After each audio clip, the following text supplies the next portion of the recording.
그동안 십계명에 대해서 강의하면서 저에게는 소원이 하나 있었습니다. 들으시는 여러분 한 사람 한 사람의 그 가슴 가장 중심에 십계명이 깊게 세워져서 그것이 여러분들의 삶의 이정표가 되고 또한 모든 악으로부터 불행으로부터 여러분들을 지켜주는 성벽이 되기를 소원하면서 이 말씀을 전했습니다. 오늘은 십계명 중 마지막 계명에 대한 말씀을 여러분께 드립니다. 십계명 중 마지막 계명은 내 이웃의 것을 탐내지 말라입니다. 한마디로 말해서 탐심을 버리라는 것입니다.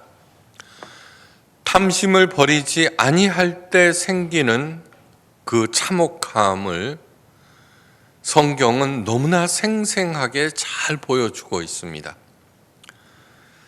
이방 신들을 통해서입니다. 성경에는 이방 신들의 명칭이 여러 등장하는데 가장 대표적인 것이 여러분들이 잘 아시는 바알입니다.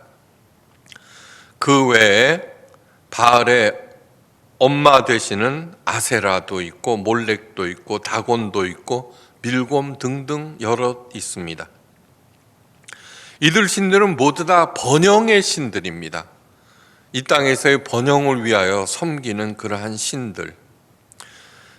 그 신들을 잘 섬기면은 이 땅에서 무병장수와 부귀영화를 얻는다고 믿어서 그렇게 한 것입니다. 이방 신들을 섬길 때 행하는 대표적인 행위 두 가지가 있습니다. 그것은 자기 자녀를 불에 태워서 제물로 바치는 행위와 또한 모든 남자들이 신전에 올라가서 그 신들의 딸들과 관계를 맺는 것, 그 두 가지입니다. 하나님께서는 예레미야 선지자를 통해서 다음과 같이 말씀하십니다. 흰놈의 아들 골짜기에 도벳 사당을 건축하고 그 자녀를 불살랐나니 내가 명하지도 아니하였고 내 마음에 생각지도 아니한 일이니라. 그러므로 나 여호와가 말하노라. 날이 이르면 그것을 도벳이라 하거나 흰놈의 아들 골짜기라 칭하지 아니하고 살육의 골짜기라 칭하리니 매장할 자리가 없도록 도벳의 장사함을 희남이라. 예루살렘은 언덕 위에 있습니다.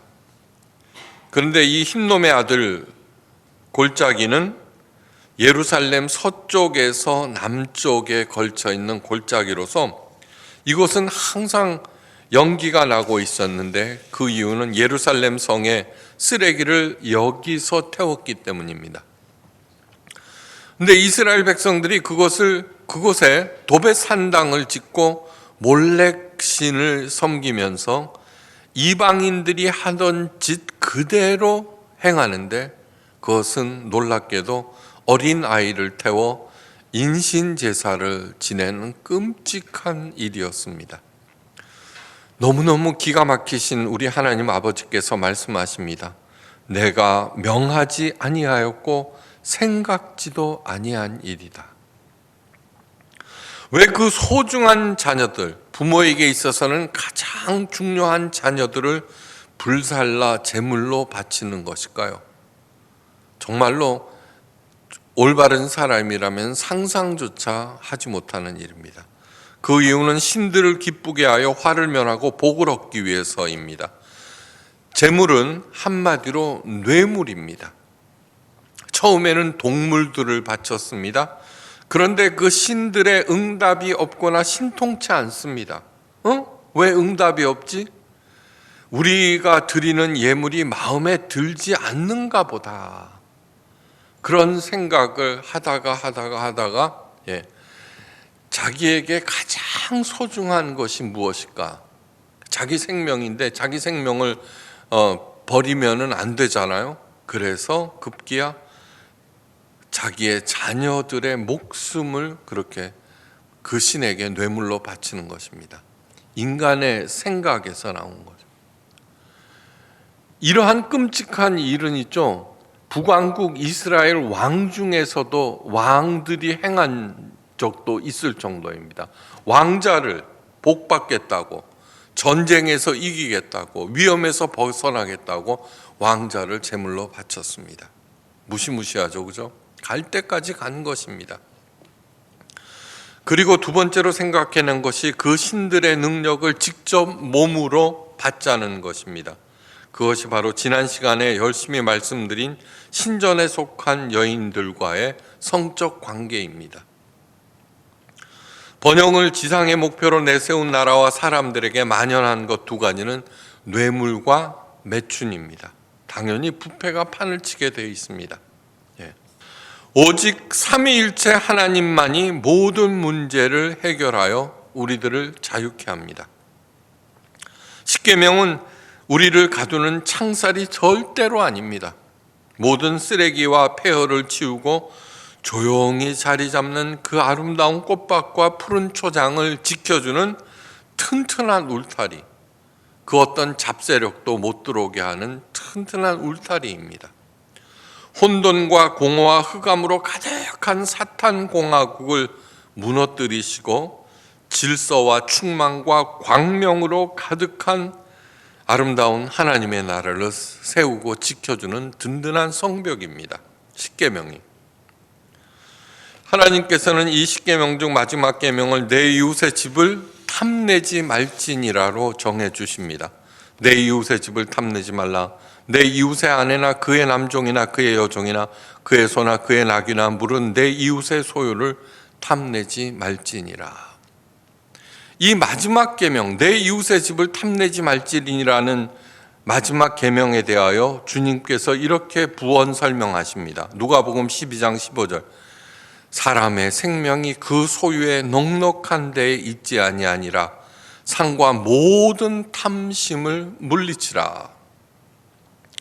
탐심을 금하신 것에는 더 근본적인 이유가 있습니다. 십계명에서 금하는 살인, 간음, 도둑질, 거짓 증거 등등은 일반 사회에서 금하는 내용입니다.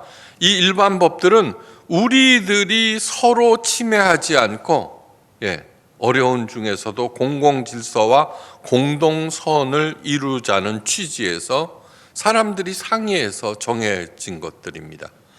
그런데 십계명은 우리 하나님께서 우리들에게 주신 것입니다. 출처가 다르다는 얘기입니다. 세상 법은 이방신들에게 바치는 제사, 제물들은 인간의 머리에서 나온 것입니다. 저 신은 분명 이렇게 하면 기뻐하실 거야. 그래서는 우리 딴에는 생각을 하다가 나중에는 자녀들까지 바치게 되는데 그것은 인간의 어리석음을 단적으로 드러내는 것입니다.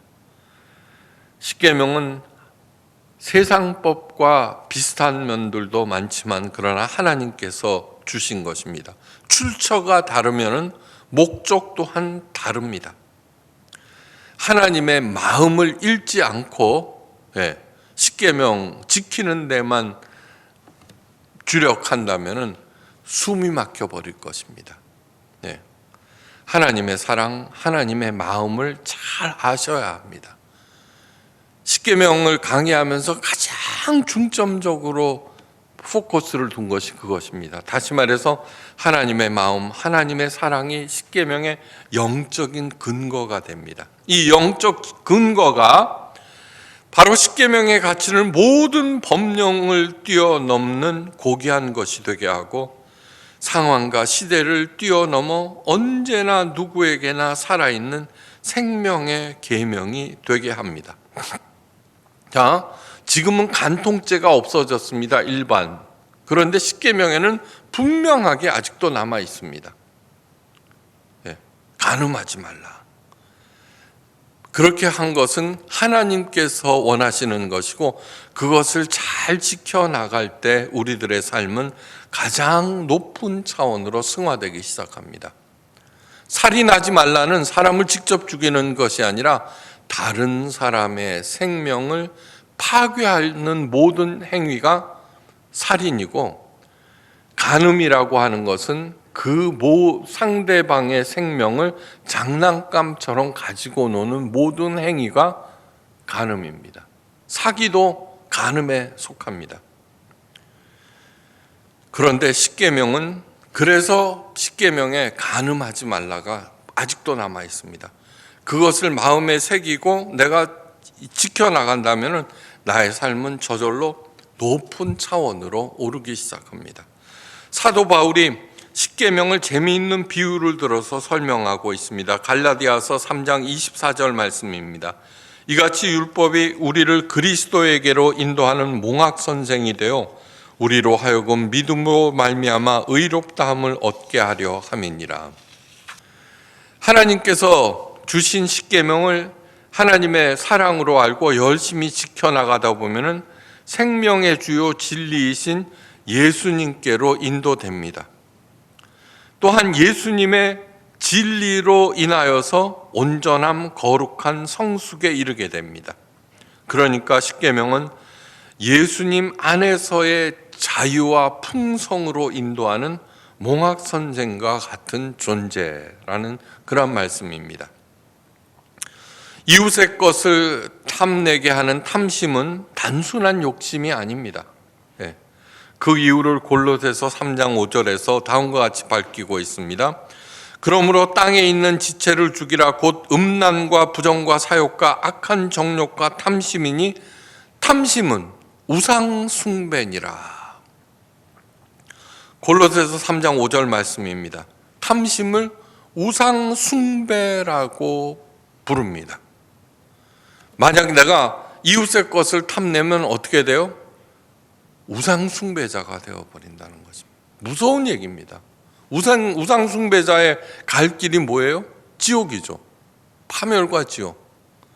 왜 탐심을 우상 숭배라고 하는가? 그 이유는 이렇습니다.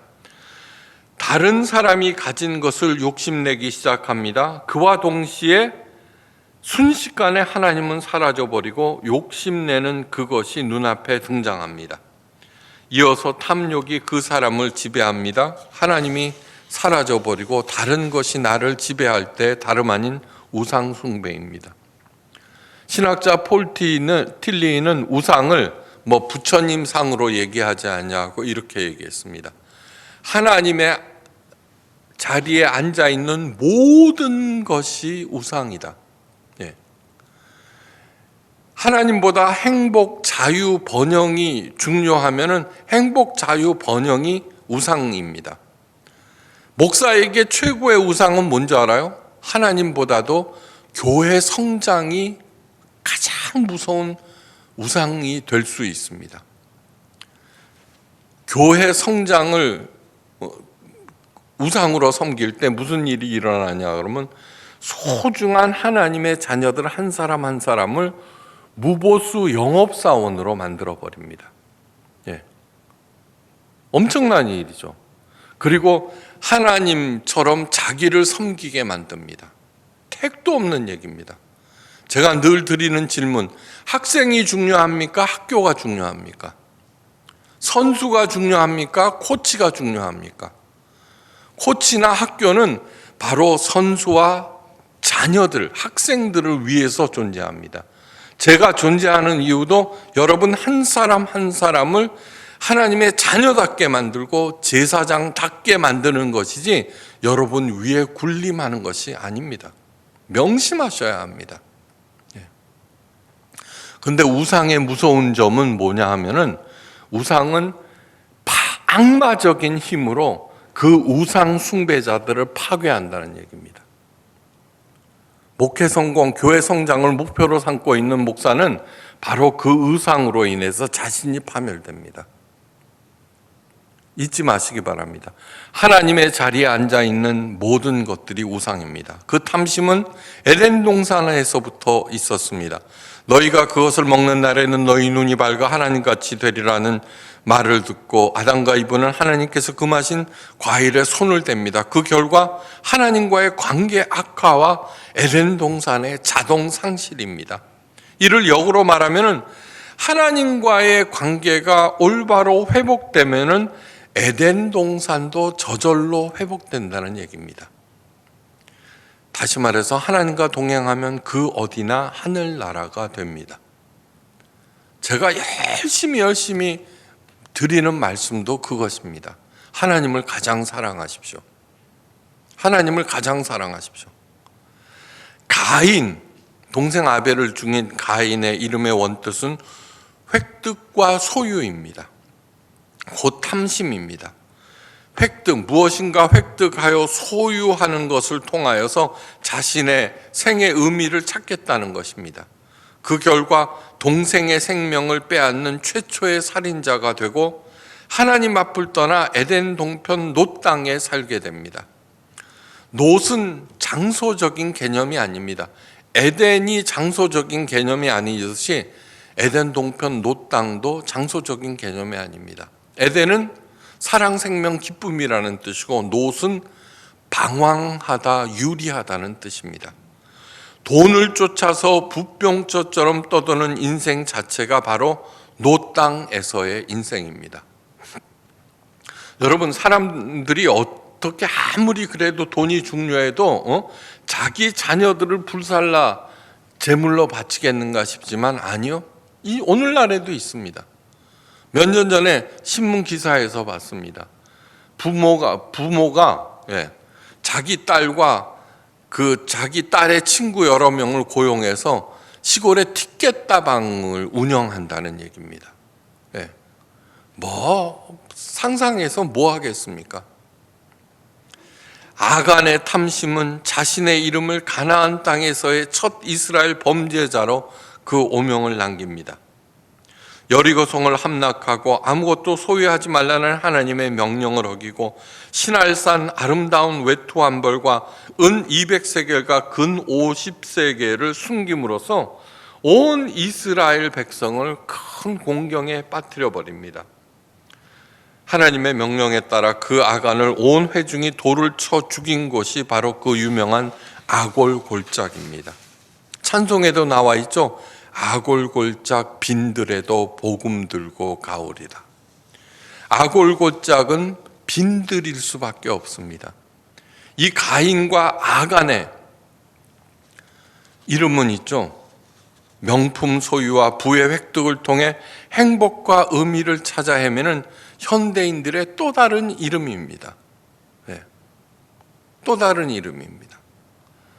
방황하다가 끝내는 빈들에 당도하여 목숨을 잃는 곳. 바나바가 모든 재산을 교회와 이웃에게 내어놓고 사람들의 큰 존경과 사랑을 받는 것을 보고 그 존경과 인기를 탐을 낸 사람이 바로 아나니아와 삽비라입니다. 그들은 절반의 재산으로 그 존경과 인기를 사려다가 하나님의 징계를 받고 생명을 잃습니다. 예수님 앞에 선 빌라도 총독, 세례 요한 앞에 선 헤로당, 사도 바울 앞에 선 벨렉스 총독 모두 다 탐심으로 인하여 영생을 얻을 수 있는 그 소중한 기회를 잃어버리고 알아보지도 못하고, 탐심이라고 하는 것은 하나님께 가는 길을 가장 쉽게 가로막아서는 위험한 것입니다. 언제인가요? 83세 강태원 할아버지라는 사람이 평생 모은 재산 270억을 방송국에 기탁합니다. 그는 전에도 100억 원을 익명으로 이름을 밝히지 않고 음성 꽃동네에 기탁합니다. 이번에 이름을 밝힌 것은 자신과 같은 사람들이 더 많이 나오기를 바랐기 때문입니다. 초등학교 졸업이 전부인 그분은 단신 월남하여서 막노동으로 돈을 벌기 시작합니다. 엄청난 재산을 모은 후에도 자녀들에게는 아파트 한 채씩 사주었을 뿐입니다. 단국대학교는 그분에게 명예 박사학위를 수여합니다. 문제는 탐심입니다. 탐심을 버린, 통제한 한 사람은 수많은 생명을 살리고 소망과 빛을 선물할 수 있습니다. 그런데 탐심으로 가득한 어떤 사람들은 흔히 누릴 수 있는 귀한 자리, 귀한 순간도 잃어버리고 수많은 사람들의 마음을 멍들게 합니다. 흔히 하나님의 말씀을 따라 사는 것은 힘들고 내 멋대로 사는 것은 쉽다고 생각하지만 사실은 정반대입니다. 몰라서 그렇지. 망하는 것이 얼마나 힘든지 모릅니다. 술이나 도박이나 마약으로 망하는 사람들은 밤낮 그것을 탐닉하다가 망해버립니다. 그리고 자기가 망하는지도 모릅니다. 사업도 망하는 이유가 무엇입니까? 자신이 감당하지 못하는 욕심을 부리다가 망합니다. 물론 코로나 사태 같은 경우도 있기는 하지만 대부분 탐심으로 인해서, 큰 욕심으로 인해서 망쳐버립니다. 우리 주님께서 그런 현대인들을 향해서 말씀하십니다. 수고하고 무거운 짐진 자들아 다 내게로 오라. 내가 너희를 쉬게 하리라. 나는 마음이 온유하고 겸손하니 나의 멍에를 메고 내게 배우라. 그래야면 너희 마음이 쉼을 얻으리니 이는 내 멍에는 쉽고 내 짐은 가벼움이니라. 십계명이 바로 예수님의 멍에입니다. 사람들은 그 어떤 멍에도 거부하지만 사실은 더 무겁고 힘든 멍에를 메면서 살아갑니다. 사탄은 거짓 자유로 유혹하며 예수님의 멍에를 거부하라고 종용합니다. 그러나 그것은 한 번 빠지면 절대로 헤어나올 수 없는 사망의 함정입니다.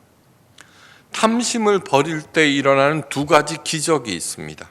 첫째는 우리가 십계명을 예수님의 멍에로 알고 기쁨으로 지켜나가면 주인이 멍에를 맨 소를 몰듯이 하나님께서는 우리를 참 생명과 풍성한 수확으로 인도하십니다. 그 첫 번째 기적. 두 번째 기적은 주인이 소 여물을 공급하듯이 하나님께서 십계명을 기쁨으로 지키는 그 사람에게 그것을 지킬 수 있는 힘과 능력도 주시고 그리고 마침내는 번영을 공급하십니다. 기억하시기 바랍니다. 저는 어려움이 생겨도 절대로 당황하지 않습니다. 앞길이 막힙니까? 아니요, 당황하지 않습니다. 왜냐하면 하나님께서 반드시 더 좋은 길을 열어주실 것을 체험하여서 잘 알고 있기 때문입니다. 사도 바울은 탐심을 이기는 훌륭한 방법을 가르쳐주고 있습니다. 골로새서 3장 1절. 그러므로 너희가 그리스도와 함께 살리심을 받았으면 위의 것을 찾아라. 거기는 그리스도께서 하나님의 우편에 앉아 계시니라. 찾는다는 것은 사랑한다는 것입니다. 사랑하는 니콜라이를 찾아서 소냐는 멀고 먼 시베리아를 떠납니다. 사랑하는 엄마를 찾아서 7살 꼬마가 홀로 대서양을 건너 대륙을 가로질러 산말리를 찾아갑니다. 예수님을 사랑할 때 성도는 아무리 멀리 있어도 아무리 험해도 예수님을 찾아갑니다. 그래서 하나님을 가장 사랑하라고 늘 말씀드립니다. 예수님을 사랑할 때 모든 탐심과 유혹은 자동적으로 물러나 버립니다. 그래서 쉬운 것입니다. 사도 바울이 말합니다. 너희 생명은 그리스도와 함께 하나님 안에 감추었음이니라. 우리 생명이신 그리스도께서 나타나실 그때 너희도 그와 함께 영광 중에 나타나리라. 골로새서 3장 3절에서 4절 말씀입니다. 우리의 생명은 소유에 있지 않습니다. 획득에 있지 않습니다. 오직 그리스도와 함께 하나님 안에 있습니다. 예수님을 무엇보다도 누구보다도 사랑하시기를 간절히 바랍니다. 그래야만 살아오는 동안 하나님의 지혜와 능력, 공급하심을 풍성하게 받고 마침내는 예수님과 함께 하나님 영광 중에 우뚝 서실 것입니다. 이 복이 저와 여러분들에게 풍성하시기를 주의 이름으로 축원합니다.